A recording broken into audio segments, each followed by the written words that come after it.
All right. So where are you from? I'm from Rexburg, Idaho, a little college and farm town in southeastern Idaho, about 90 miles from Yellowstone Park and 100 miles from the Utah border. Okay. So what were you like as a kid? I was probably the same combination that a lot of poets are. I was simultaneously really shy and really introverted, and yet I had this strong extroverted part of me. And so, I was pretty quiet. I had my one or two friends, but then I was in, plays and excelled in speech and all this stuff. I liked being in front of people. Loved the sound of my own voice. Always a good thing for a poet. Right. But pretty standard, suburban, experience. Right. Nice family, good brothers. Not in too much trouble. I saved that for later. So what were your favorite things to do when you were a kid back in Idaho? My strongest memories are of being a teenager after I got my own car.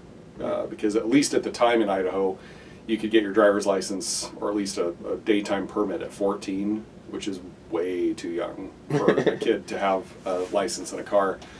But my dad bought me a car, this cheap little Volkswagen, and my strongest memories were of just driving around out in the dry farms, the hills above town. Right.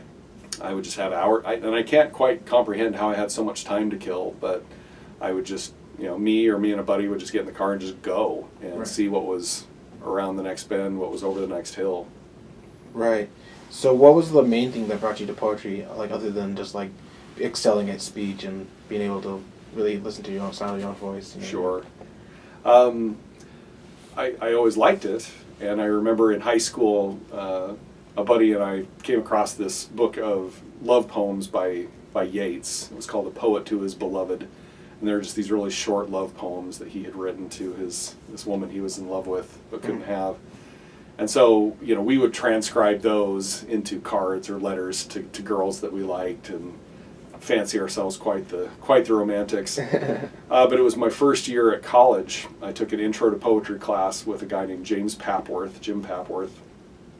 And on the first day he said, he walked to the front of the class and he said, most of you aren't going to be very good, and he said maybe one or two of you. And part of me was like, I'm going to be one of those one or two. I'm going to be that. But what I loved about it is how he sort of pointed out that poetry is like anything else in the world. It's a skill and it's a talent, and 80 to 90% of anybody in anything, whether you're an accountant or a mechanic or a poet or whatever, most people are meh. Yep. And there's that upper tier of people who actually excel and succeed, and I don't know that I necessarily felt like I belonged in that upper tier, but I did like the idea that poetry isn't just something that just anybody can do. It takes work and practice. So there's that. And then it was in that class, we read James Wright's Lying in a Hammock at William Duffy's farm in Pine Island, Minnesota. And, about this guy doing exactly that. And it describes the farm, it describes the landscape around him, and it talks about how in the neighboring field, the droppings of last year's horses blaze up into golden stones. And I remember being struck by that and thinking how this poet had literally taken one of the grossest things there is, took the most useless thing in the world, just poop, and turned it golden and made it beautiful. And I just thought, I want to be able to do that. Right.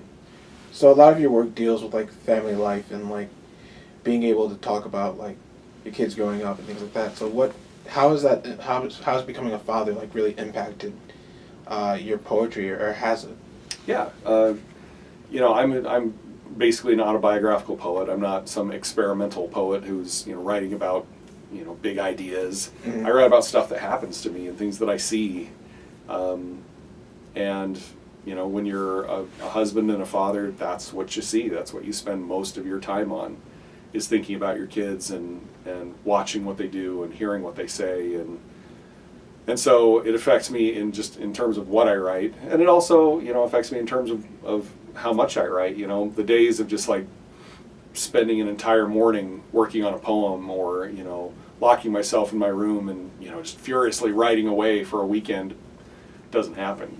It can't happen because life is busy happening, and art is the support system for life. It's not the other way around. Right. And so I write less frequently, less often, but it makes me appreciate what I write more. It makes me appreciate my writing time more, and try to get as much out of it as I can when I can, because I know that I could be in the middle of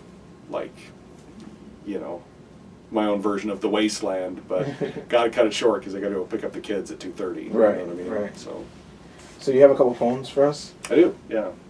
I have two. Okay. The first one's called "You Can't Mourn Everything All the Time."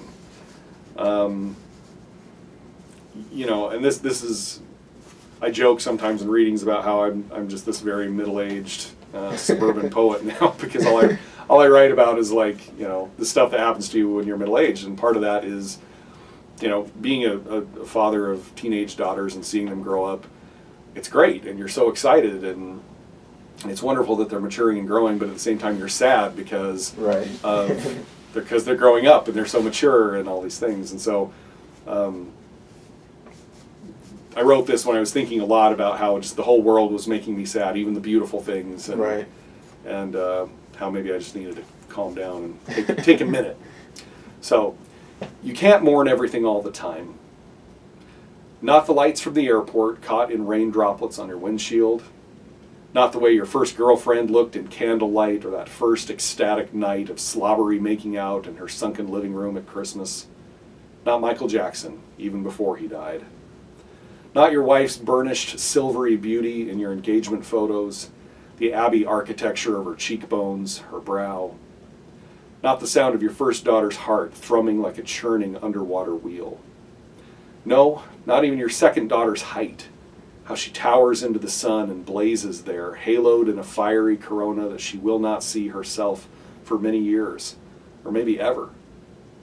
Stop mourning the inexorable beauty and sadness of all of that and everything, and turn instead to the white floor of the world spreading out before you. Snow has fallen. No one has come or gone. Sit in the middle of this snowfield as it flows out in every direction away from you. Bow your head here. Look up now. Stars collect overhead in a faint, white, motionless cloud. Blue starlight on snow, cold air, an escaping nimbus of breath. So we'll call that middle-aged man seeking Zen. Seeking a moment of Zen. Right. The other one is called 13 Ways of Looking at Midland, Michigan. I live in Midland, Michigan. I've been there for almost 4 years now, and it's just a very unique place. You wouldn't think that the headquarters of a $50 billion Fortune 500 company would be in this sleepy little town in the middle of nowhere. Right. But it is, and it makes for a very unique culture there. So this is called 13 Ways of Looking at Midland, Michigan, which is, all said with love, Midlanders. Midland, Michigan is one extended golf clap. Midland, Michigan is a kiss through a shower curtain. No, actually, there's no kissing. It's more like a medium pressure handshake while wearing Playtex gloves. Midland, Michigan is a decent cover band playing Sweet Home Alabama, but with no amps, 50 feet back on a cavernous stage. Midland, Michigan is a straightforward stare at the intersection when you know your neighbor is in the next car. Midland, Michigan is a nice park where the kids sit in the shade to admire the playground. Look how clean it is, how unscuffed. Midland, Michigan is a shh. Midland, Michigan is a shh. Seriously. Midland, Michigan is a long, leafy, tree-lined street made entirely of white bread and American cheese slices. Midland, Michigan is an instruction manual printed on yellowing paper soaked in cigarette smoke from 1965, and there's a whole chapter entitled, "That's just not going to work for us, Dave."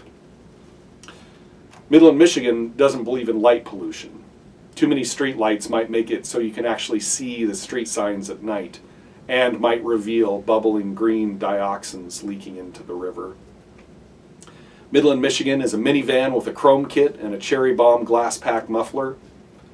Midland, Michigan is a sermon in a sunlit chapel that makes you want to rise to your feet and praise God for every transcendent beauty that alights in your life like sweet manna collecting in your palms, but you don't, because you don't want to block anyone's view of the pulpit or cause a stir in the sanctuary or have to talk to anyone after about your feelings. Midland, Michigan is a lean, lanky runner jogging into the orange terrarium of the afternoon. He's a chemical engineer with a crew cut. There's nothing on his mind except the sound of his feet, the orangeness of the afternoon. His name is probably Chad. Thank you so much for doing this. You bet. My pleasure.